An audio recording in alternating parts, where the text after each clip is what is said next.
Welcome to The Bottom Line. I'm Pastor Rick Utze from Maranatha Community Fellowship in Plain City, Ohio.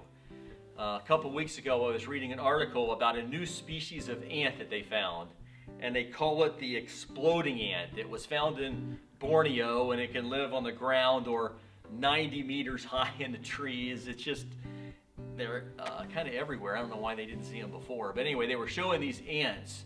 And one of the things that's unique to this kind of species of ant, there's other ones they've found, but as they explode their bodies in order to protect the colony. And that's kind of the purpose of these ants. They're sterile female ants, and when other insects come and try to invade the colony, what these ants do is they rupture their bodies, their abdomens, and secrete this sticky, yellow toxic substance. And the purpose is to kill the enemy, to be able to engulf the enemy in this toxic substance and it dies. But they also give up their own lives in the process because they rupture their bodies. So they don't just live for themselves, they live for the good of the colony, to protect it. And as I was thinking about that, there's a good analogy to us as Christians, because the Bible tells us in Romans 12:1 that, therefore, brothers and sisters, in view of the mercies of God, I urge you to present your bodies as a living sacrifice, holy and acceptable, or holy and pleasing to God. This is your true worship. And then it goes on saying, don't be conformed to this world, be renewed in your mind, right, so that we can discern what the will of God is. And so he wants us to be captured by the mercies of God, by his love and goodness. In the previous chapter, it talked about the gospel and how it came to the Gentiles.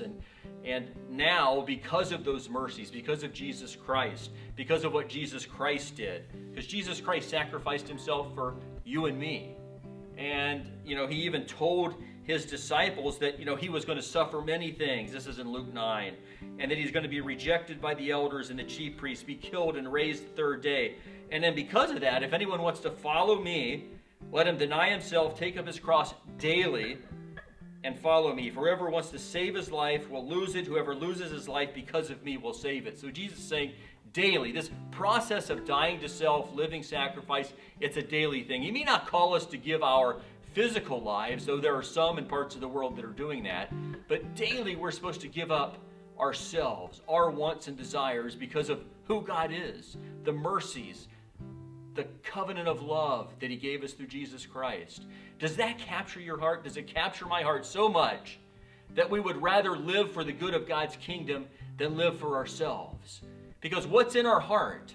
It says in James 4 that our spirit that lives within us, and I believe it's man's spirit he's talking about there, it envies intensely for things. It envies and desires things to worship. And so we can either worship God or we can worship ourselves and ease and possessions and power and pleasure. Do those things consume us? And one of the ways we can tell is, Jesus said in Luke 6:45 that, a good person produces good out of the good stored up in his heart. An evil person produces evil out of the evil stored up in his heart. For his mouth speaks from the overflow of the heart.